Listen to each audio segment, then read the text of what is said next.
কর্মসূচিটা তো অনেক বড় নাকি? কত স্কুলে 15,000 মানুষও যদি এখানে বসতো তাহলে ঢাকা শহর আতঙ্কিত হয়ে যেত যে 15,000 কি করছে, কোন দিকে যাচ্ছে, তাদের হাতে কিছু আছে কিনা, তাই না? সমস্ত পুলিশ বাহিনী, সামরিক বাহিনী সবাই আতঙ্কগ্রস্ত হয়ে পড়ত। তো সেখানে 15,000 স্কুলের আরও 150 দিয়ে গুণ করো, কত ছাত্র হয়? সেই ছাত্রদের নিয়ে এই কর্মসূচিটা। তো এখন একটা গাড়ির মধ্যে তো চাকা থাকে, তাই না, স্টিয়ারিং থাকে, এটা থাকে, সেটা থাকে, অনেক কিছু থাকে। তারপরে একটা পুরো গাড়ি হয়। ওই গাড়িটার নাট বল্টুকে কি গাড়ি বলে? বলে না। হর্নটাকে কি গাড়ি বলে? ওটা গাড়ির একটা অংশ, ওটা না হলে আবার গাড়ি হবে না। তোমার একটা নাট বল্টু যদি খোলা থাকে পুরো গাড়িটা উল্টে যেতে পারে। সুতরাং ওই নাট বল্টুটা না লাগানো পর্যন্ত ওটা গাড়ি নয়, কিন্তু নাট বল্টুটা কিন্তু গাড়ি নয়। তো এখানে এত বড় একটা গাড়ি রওনা হচ্ছে, তার মধ্যে এত মানুষ, এত কাজ, এত কিছু, তার মধ্যে তোমরাও আছো। তোমরা এর মধ্যে আছো, ছোট্ট একটা জিনিস, ছোট্ট কিন্তু বিশাল। তা এখন তোমাদের অংশ হচ্ছে পড়ার ব্যাপার না। এই যে এত বাচ্চারা পড়বে, ওদেরকে আমরা বললাম তোমরা এসো, তোমরা পড়ো, তোমরা যাও। তাহলে কি তাদের মধ্যে উৎসাহ, আনন্দ, হ্যাঁ, স্বপ্ন, এগুলো সৃষ্টি হবে? কি করতে হবে তাদের? যদি কোনো কাজ কাউকে দিয়ে করাতে হয়, তুমি বললে যা তো এই জিনিসটা নিয়ে আয়, তো কাজটা ঠিক মতো হবে না। বাবা সোনা কেমন আছো, একটু হাতে পিঠে পারলে পারে একটু মাখন থাকলে মাখন লাগিয়ে তাদেরকে উৎসাহিত করতে হবে। তো এখন এই বাচ্চারা যে বই পড়বে, এত বাচ্চা, ধরো 28 লক্ষ বা 30 লক্ষ বাচ্চা যদি বই পড়ে, এটা তো 10,000 হাতের সমান। 10,000 হাতি একখানে করলে যা হবে, আমাদের এই কর্মসূচির বই পড়ার ছেলে মেয়েদের একখানে করলে অত বড় জায়গায় লাগবে। এখন এই বাচ্চারা কি এমনি পড়বে?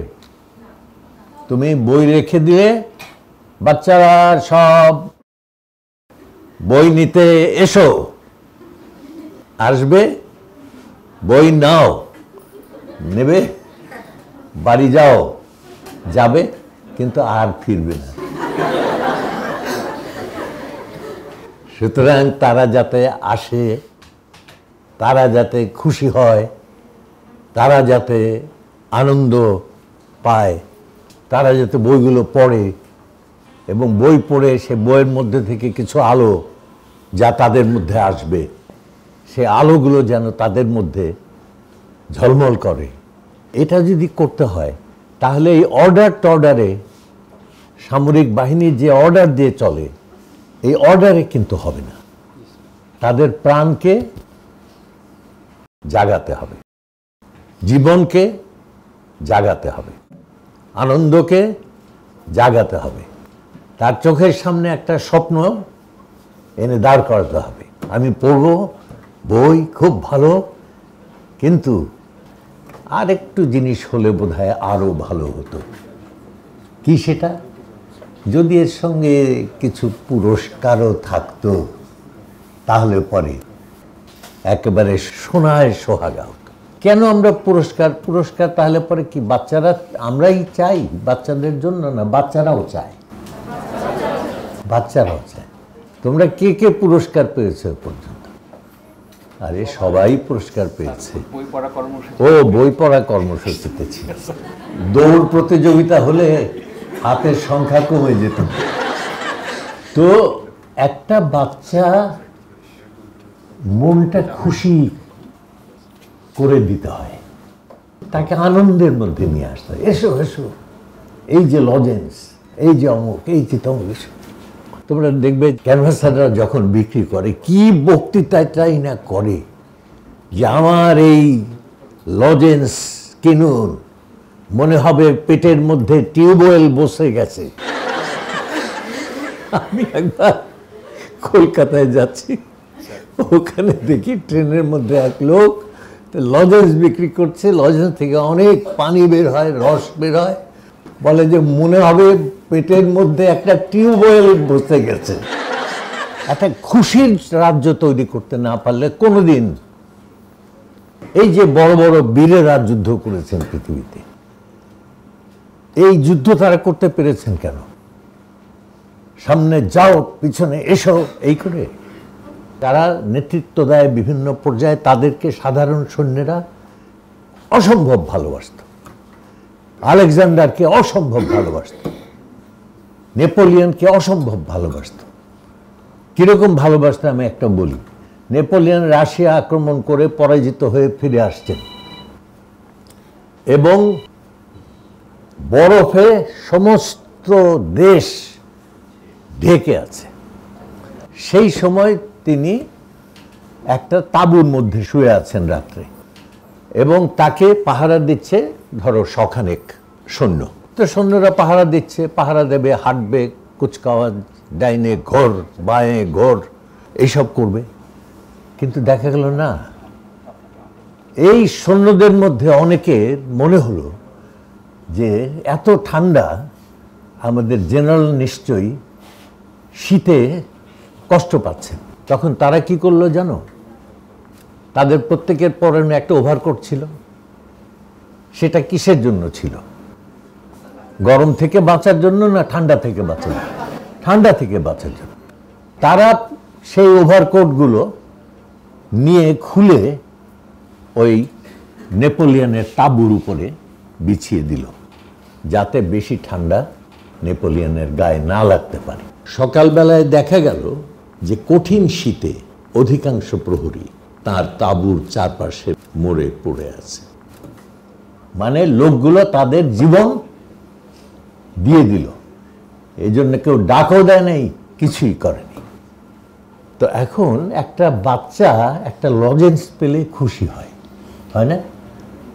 একটু কোনোদিন যদি বার্গার পায় তাহলে হয়তো আরেকটু খুশি হয়।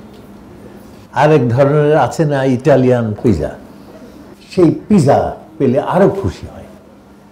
আরো সুন্দর জিনিস দিলে আরো খুশি হয়। যত সুন্দর জিনিস দেবে তারা তত খুশি হবে। এটা শুধু যে বাচ্চারা খুশি হয় তা না, আমরা বুড়োরাও খুশি হয়। এখন আমি যদি ওনাকে 1 কোটি টাকা, এখন বলে যে আমাদের কিছুই নেই, হ্যাঁ, ওনাকে 1.5 কোটি টাকা, ওনাকে 2 কোটি টাকা যদি দেই, তাহলে এমনিতে ওনারা বসে আছেন, তখন হেসে উঠবেন। তো মানুষ কিছু পেলে খুশি হয়, এই জন্য গিফট বলে একটা কথা আছে, তাই না? আমরা মানুষকে দেই, উপহার দিই। উপহার দিলে মানুষ খুশি হয়। বাচ্চারা সবচেয়ে খুশি হয়, কারণ বাচ্চারা তো পৃথিবীতে প্রথম এসেছে, তাদের তো কেউ কিছু দেয়নি এখনো, নতুন। তারা এখানে যা দেখে তা দেখে অবাক হয়, যা পায় তা দেখেই খুশি হয়। বই পড়তে পারলো তাতেও খুশি, আর তার সঙ্গে যদি পুরস্কার পেয়ে যায়, এতগুলো বই পড়লে এই পুরস্কার, এতগুলো বই পড়লে এই পুরস্কার, সে কি কম পুরস্কারের জন্য চেষ্টা করবে না বেশি পুরস্কারের জন্য চেষ্টা করবে? হ্যাঁ, কারণ ওই পুরস্কার নিয়ে কি সে বনবাসে যাবে না বাড়িতে ফিরবে, তাই না? তখন সবাই তার উপরে ঝাঁপিয়ে পড়বে কিনা, কি পেলি রে, দেখা তো, কি কি? সে বলে আমি তো কিছু পাই নাই। তখন দেখবে যে ওর মনটা খারাপ হতে। কিন্তু যদি সে অনেক পুরস্কার পায়, বাড়িতে বীরের মতো ফিরে, আমাদের মুক্তিযোদ্ধাদের মতো ফিরে আসে, তাহলে তার মধ্যে একটা আনন্দ, এই আনন্দের ধাক্কাই মানুষকে নিয়ে যায়। আমাদের দেশের মানুষেরা সারা জীবন এরকম করে থাকে মুখটা, তার কারণ কি?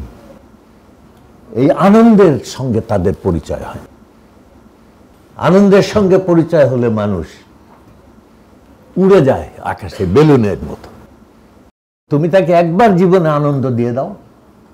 আমাদের আগে এই পুরস্কারের ব্যাপার খুব কম ছিল, কিন্তু পরে আমরা আস্তে আস্তে আস্তে আস্তে পুরস্কার বাড়িয়েছি।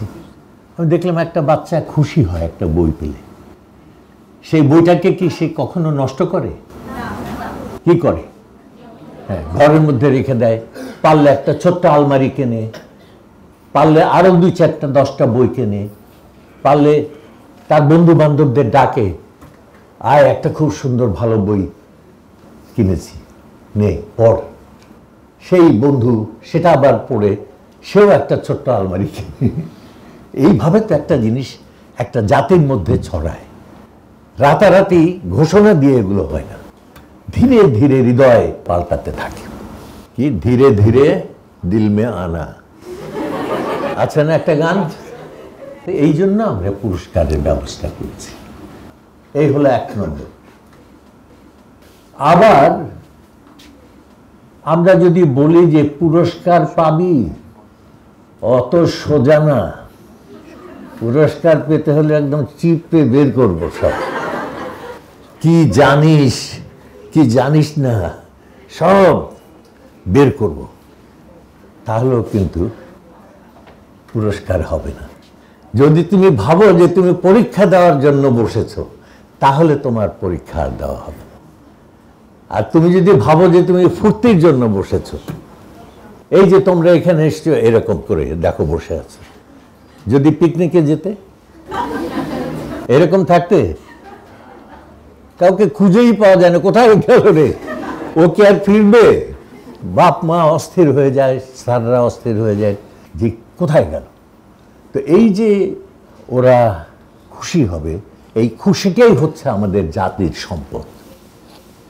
বইটা পড়ে খুশি তো হয়েছেই সে, তার সঙ্গে পুরস্কারটা পেয়ে আরো খুশি হয়ে পরস্পরের বই তারা বিনিময় করে, এর বই ও নিচ্ছে, ওর বই ও নিচ্ছে, এই যে সব মিলে একটা জাগরণ তাদের মধ্যে।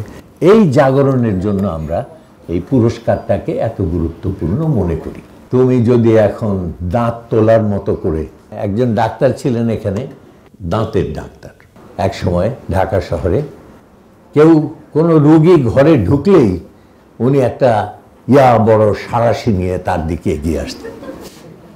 মানে একটা দাঁত, তার কাছে যাওয়া মানেই একটা দাঁত রেখে আসতে হবে। এরকম যদি করো তাহলে তারা পুরস্কার পেলেও আনন্দ পাবে না। আবার এরকম যদি করো যে সবাইকে দিয়ে দাও, তাহলেও সে আনন্দটা পাবে না, কারণ তার জয়ের আনন্দটা সে পাবে না, যে তাকে দয়া করে দেওয়া হয়েছে। কিন্তু জয়, আমি জিতেছি, প্রচণ্ডভাবে খেলেছি এবং তারপরে জিতে আমি সেই পুরস্কারটা নিয়ে বাড়ি ফিরছি, তার আনন্দ কিন্তু সোজা আনন্দ না। সেই জন্য আমরা এই পুরস্কারটা দিই। তো ঠিক আছে, তাহলে আজকের মতো এখানে শেষ করলাম আমি।